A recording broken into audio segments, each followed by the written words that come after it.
This is the Content Marketing Podcast, episode number 177, Content Marketing for Healthcare Brands, 5 Things You Need to Know.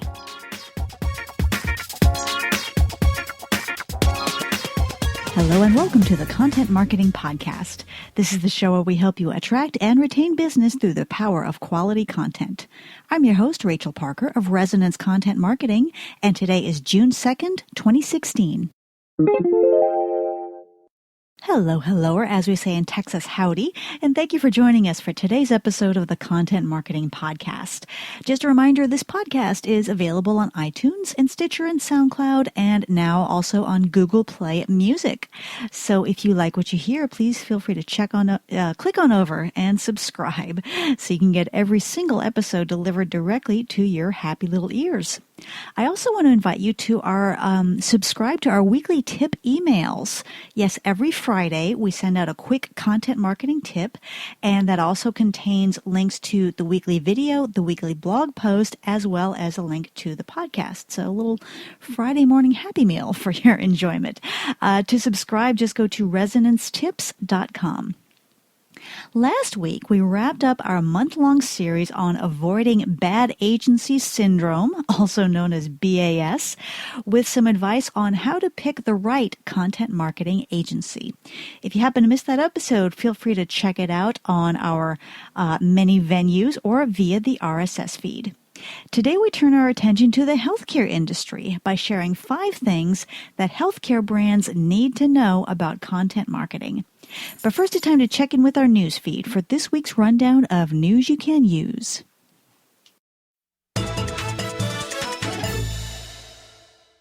First up on the news feed are some big changes coming to Twitter. Now, you may have been hearing some rumors circulating. Twitter it seems like it's engaged in a fight to stay relevant when Facebook is introducing a new feature, seems like every other week. And there were some rumors circulating that Twitter was going to be messing around with the 140 character limit on tweets. And as you can imagine, it just kicked off a firestorm of controversy. People said, you're going to ruin Twitter. It's, this is the foundation of what Twitter is. And if you get rid of that character limit, there's no reason to go there anymore, blah, blah, blah. Well, what it turns out is that Twitter is not getting rid of the 140 character limit. What they are doing is making some adjustments to work around that 140 character limit. So, for example, things that will no longer count against that character limit are, number 1, at names in reply. So if you reply to someone like if you reply to me with @Rach Parker, that @Rach Parker would not count towards the character limit. And then also, this is big, media attachments will no longer count. So if you want to attach a photo or a video or a GIF or a poll, those Twitter polls that we can create, those links will no longer count against your character limit. So very, very smart move from Twitter. They're not going to be jacking with the limit. They are introducing some ways around it. They are also getting rid of, and I'm really excited about this, they're getting rid of that convention that only shows @replies to the followers of both sender and receiver. So currently, if you sent me an @reply to @Rach Parker, then only people who follow both of us would be able to see that. Twitter's getting rid of that, so your replies will be visible to all your followers. And it was kind of a pain because sometimes when I posted for my clients, if I wanted to talk about a speaker that was coming to an event and I wanted to tag the speaker, if I started that tweet with the speaker's Twitter ID, I would have to put a period before the mention. Well, we're doing away with all that. So all your replies will be available to all your followers. So simplified that. Anyway, these changes, we have no distinct timeline. We know they're going to be rolled out over the coming months, and I will, of course, keep you posted. Okay, it wouldn't be a news feed without some news out of Facebook, and pretty cool thing that Facebook is introducing. They have introduced a new API, that's Application Programming Interface, that allows a continuous video stream. So currently, if you use Facebook Live for your video, Anyone can use it, of course, and you are limited to 90 minutes. Well, what Facebook is introducing is the ability to have a continuous video stream. So, for example, there is an organization called explore.org, which is a nature, kind of an online nature channel, and they have something called an eagle cam. They have a video camera set up over an eagle's nest, and you can just kind of watch the eagle's nest 24/7. So that's an example of something, of a continuous video stream that is soon going to be available on Facebook. Now, one downside is that there's going to be no replay available because, it's continuous. So what would you replay? You can't replay the whole thing 24/7. That just tosses me into a mind loop. So the replay will not be available. Another feature of this new API is geogating. So you can limit availability to users within certain geographic areas. So if you are, and I'm just making something up here in Houston, rodeo is a big event. So if rodeo decided to do a live stream, they could geogate and just say, okay, we only want to show this video to people within the Houston area. So, another interesting feature. Now, again, this is not going to be a Facebook onboard feature. This is an API. So if you're interested in it, you are going to need to get your development team on board to get that plugged in. Anyway, I will provide a link to an article with some more information in the blog post for this episode if you want to learn more about that continuous live streaming on Facebook. Speaking of video, Periscope is, speaking of struggling to maintain relevance, Periscope has rolled out a permanent save feature. So you can now keep those Periscope broadcasts beyond 24 hours. Now, this is not a completely new feature. It's been available previously, but you had to add hashtag save to the broadcast description to be able to save it permanently. So Periscope will now save your broadcasts automatically, and there is no hashtag save needed. So you can save those broadcasts for until the end of time, as one of my clients likes to say. Okay, our content hit of the week. Oh, this is a cool post. I'm really excited to share this with you. It's called Stop Fearing Failure and Be Brave in Your Content Marketing Program. This was written by Rachel Lindteigen. Rachel, I hope I'm saying that right, over on Marketing Land. And Rachel starts out by pointing out that, when we do a look back on our content marketing, we love to look at our successes. We love to say, wow, this content did really well. Let's look at what we did and how we can replicate it. And what she points out is that our failures can be just as informative, if not more so. So we also need to be looking at those content pieces that fell flat, that got zero traffic, zero engagement, and get together with our teams and look at, okay, why did this fail? Why do we think this failed? And then incorporate those lessons into our strategies as we look ahead.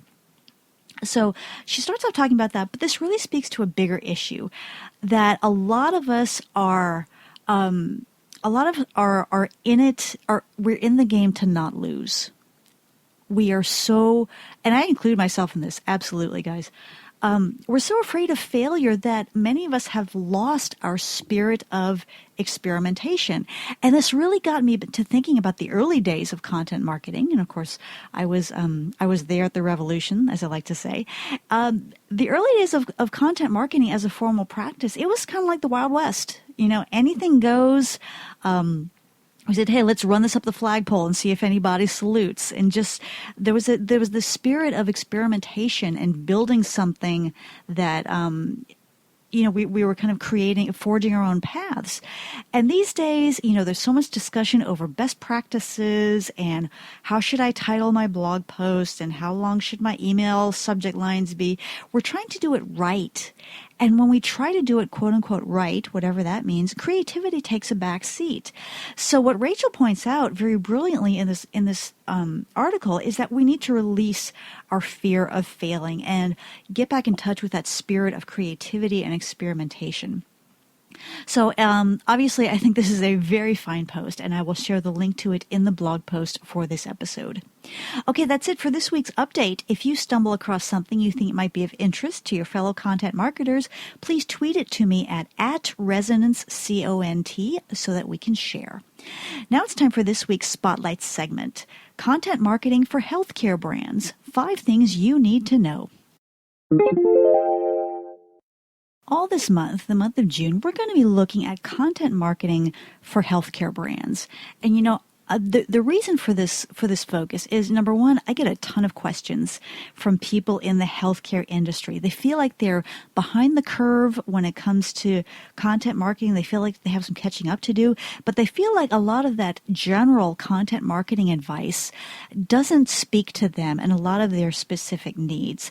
And then also, I notice as I'm looking around, I'm seeing a lot of healthcare brands making some fundamental errors in their or missteps, let's just say, in their content marketing that really is preventing them from reaching their full potential. So that's the reason that I wanted to do this month-long focus on content marketing for healthcare brands. So why content marketing for healthcare? Why is it important? Besides, content marketing is important to just about every brand these days, but especially for healthcare. Think about the last time you had to make a healthcare decision. Chances are you went online at some point. You went online to either research a condition or to read something about something to do with wellness, or if you were looking for a recommendation, you might have gone to Facebook or to Twitter. So those healthcare decisions are more and more starting online. I can't remember the last time I picked up the phone and called somebody to ask for a recommendation. We go online. So that's where those healthcare decisions are beginning. And it's not that a single Google search is going to be the deciding factor on who's going to be your family doctor, but it's part of the equation, and it's something that healthcare brands need to start thinking about. The second reason why it's important is that healthcare is one of those areas where we have to have an informed, educated consumer. And, it's not like Starbucks where they don't have to educate me on what coffee is. And I know what coffee is. I know I like it. I know why I like it. But for healthcare, we need to educate patients and help them make better healthcare decisions. And content marketing, of course, is absolutely in line with that way of thinking. And then the third thing is there's a lot of health information out there, and a lot of it's crap. And people are just not sure whom to trust. And, just flip through your Facebook feed and look at how many people are trying to hawk these vitamin brands, or saying this food is bad for you, or you should never do this, or you should, here's one thing that you have to do every day to stay healthy, blah, blah, blah. There's a lot of stuff out there. There's a lot of content out there, and people are just not sure whom to trust. And that presents a tremendous opportunity for healthcare brands to establish themselves as trusted advisors, not just a source people to go to when you're sick or when you're injured, but really a trusted source of that healthcare information. And of course, if people trust you to give them good information, they're going to trust you with other things. What are my dogs doing in the background? Okay, they're just scratching at the carpet for some reason. Okay, so with that, let's talk about 5 things that healthcare brands absolutely need to know about content marketing. And I just want to say here, if you yourself are not in the healthcare industry right now, I invite you to stick around anyway. You might pick up some interesting insights that would also be applicable to your brand and to your work as a content marketer. The first thing, and this is attached to a chronic misstep that I keep seeing, we need to understand that content marketing is not PR. And I say that because so many times, I did some research before starting this series, and I looked around at a lot of healthcare websites and a lot of healthcare blogs. And what I see a lot on these blogs is they're talking about the new wing is being built on this hospital. They're talking about this surgeon won this award. They're talking about, our head of nursing was quoted in this or that publication. And not that is not relevant. It's wonderful that those things are happening, and that should absolutely be a part of your online presence. But content marketing, remember, it's not about you. It's about your patient, your consumer. So absolutely, you can share things, exciting things that are going on in your healthcare organization or with your people, but remember to flip it around and to talk to that consumer and figure out what their needs are and how you can serve those needs. And that's how you build that foundation of trust, more so than just 100% all about us and what's going on here. So we need to remember that content marketing is not public relations. Number 2, we need to tell stories in healthcare, in our content marketing. And a lot of people get jittery when I talk about telling stories because they say, oh, HIPAA requirements, and we can't share patient information, and we need to be very careful. Yes, you do need to be careful, but that doesn't mean you need to be silent. Okay. So now let me preface this by saying, please check with your legal team on what is and is not appropriate, and will help you steer clear of trouble. But from my perspective, my non-legal mind's perspective, is that you can get a patient to sign a waiver and say, hey, yes, it's okay to share my story. And that's been done by healthcare organizations for ages. I mean, if you, I had a patient. I had a client that was a big healthcare organization, and I contributed articles to their print magazine, and we routinely had patient stories that we shared, and it was just a matter of getting the patient to sign off saying, yes, you can use my story and my image, and they had very specific permissions that they gave the healthcare organization. Well, you can do that with social media. I mean, there's no reason why print and social media should be any difference. Again, not a lawyer, check with your legal team, but tell stories. And if you don't tell a story about a specific patient, you can tell stories that are more general. You can assign a pseudonym to the patient you're telling a story about and just gloss over any identifying information that would tie it to a specific patient. So don't let HIPAA and other requirements prevent you from telling stories, because stories are so powerful, especially when you're talking about a specific healing that was particularly poignant, that you really want to share with people. So tell stories in your content. Tell stories. Work with your legal team to see what's appropriate. Work with your patients. Many of them are delighted to share their stories. They want to talk about. They're telling everybody they can about the tremendous experience they had with your healthcare organization. So let them share that, and let your system be a part of that storytelling. So tell stories in your content marketing. Number 3, oh my gosh, this is so huge. In healthcare, in that content, we need to speak the patient's language. And, one of my longstanding clients is a major healthcare organization here in Houston. And I've interviewed dozens of doctors and residents and surgeons. And they have a specific language that they speak. And can be a challenge to translate that into the patient language. For example, doctors will talk about how a condition presents. It presents with this, it presents with that. Well, patients don't say, if I'm talking to my sister-in-law on the phone and I say, oh, yeah, I think I have such and such. She wouldn't say, well, how is it presenting? Usually she would say, how are you feeling? What kind of symptoms are you seeing? So that's one example. And then I remember a specific conversation I had with a major heart surgeon here in Houston. He was talking about a procedure that he basically invented for dealing with a particular heart condition. He was telling me about this surgery. And now I'm going to get a little graphic here, so please pardon me. But he was talking about the surgery, and he was talking about how he begins the surgery, and he said, well, we'll begin by excising the heart. And I said, well, so you take it out? And he said, no, we excise it. I said, so you take it out? He said, no, we excise it. I said, okay, what happens when you excise it? He said, well, we do this, and that, and then we lift the heart out of the chest cavity. I said, so you take it out? He said, okay, fine, we take it out. But that's just one example about how we really need to dig past that medical speak, and when we go to create our content, to speak in the patient's language. Because if your audience doesn't understand something, they're not going to call you and say, hey, I really didn't understand this blog post, can you explain it to me? Or they're not going to leave a comment even to say, this really wasn't clear to me. They're going to be on to the next thing. So if we're taking the time and energy to create good quality content, we need to make sure that we are speaking our patient's language. Number 4, incorporate wellness into your content.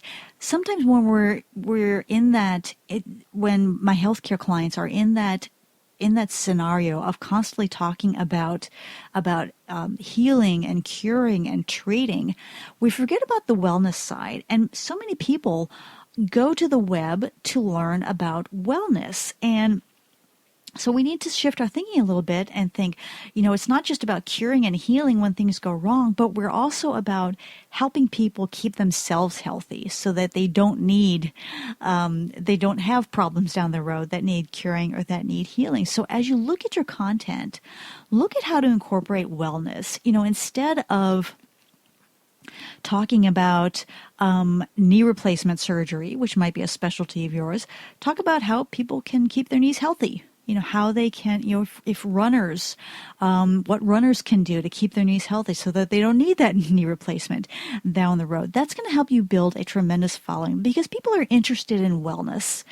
If people see something about knee replacement, they're going to say, oh, well, I'm not, I don't need knee replacement. I'm good. But if they see something about how runners can keep their knees healthy, and this person happens to be a runner, they'll be very interested to click over to that content. And that's part of building that foundation of trust that we always talk about is so essential in content marketing. So if you're out there talking about wellness, people will come back to your content again and again. And of course, you become that trusted source that people will be happy to go to when they do have a problem and when they do have questions and when they do need help. And then finally, encourage discussion. Remember that content marketing is not a capital P publishing endeavor. It's all about discussion. It's all about conversation. So think about opportunities to invite your audience into a discussion, into a conversation. For example, you could host a Twitter chat, or you could even host a blab with one of your OBGYNs about prenatal health, and invite expectant moms to join in the conversation and to submit their questions in real time, which is the hot thing right now, and encourage that discussion, encourage that conversation. Or you could do Facebook Live even, and people can submit their questions through that. But by encouraging discussion, you bring people into your brand and you encourage them to engage with you, not just to consume your content, but to be part of that conversation. And that is just going to deepen that relationship.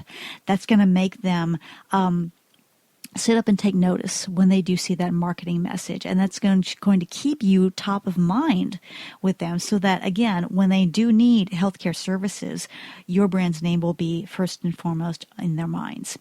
So there you have it, 5 things that healthcare brands need to know about content marketing. Of course, there is much more to know, and we're going to be sharing much more as we go through the month. So I encourage you to stay tuned.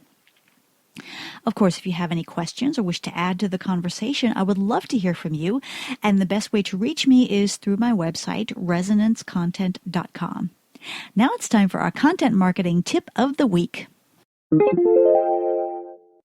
One of the challenges that healthcare organizations, is specifically with major hospitals or major healthcare systems, is having to deal with multiple service lines. So if you are on the marketing team for a major hospital, you've got you've got cardiology, you've got oncology, you've got OBGYN, you've got geriatrics, you've got all these things that you need to balance. So what I encourage you to do is, instead of just kind of randomly talking about whatever is in front of you, to create a calendar that ensures each service line gets appropriate coverage. Now remember, note I said appropriate coverage, not equal coverage, because, your cardiology might be a major focus of your organization, whereas something like nutrition might not be might not be as important, or something like pediatrics might not be important. So you need to make sure that they get appropriate coverage in line with their priority for the hospital, because you don't want to be all cardiology or all OBGYN or all oncology. The content needs to reflect the overall specialties and priorities of your organization. So while you're still in that strategy phase, while you're in the planning phase, make sure you're building those priorities into your plans for creating, publishing, and sharing your content. Okay, campers, that's it for me today. Hope you've enjoyed this episode of the Content Marketing Podcast. If you like what you've heard, please feel free to subscribe on iTunes or Stitcher or Google Play Music or via our RSS feed. And if you really like what you've heard, please leave us a quick review on iTunes. Also, remember to sign up for our weekly tip emails at resonancetips.com. As you know, I always like to leave you with a quote, and today's comes from one of my all-time favorite writers, the late, great Terry Pratchett, whom we just lost last year in 2015. Terry Pratchett once said, quote, "People think that stories are shaped by people. In fact, it's the other way around," unquote. Again, this is Rachel Parker with Resonance Content Marketing. Thank you again for listening, and we will see you again next week. Take care.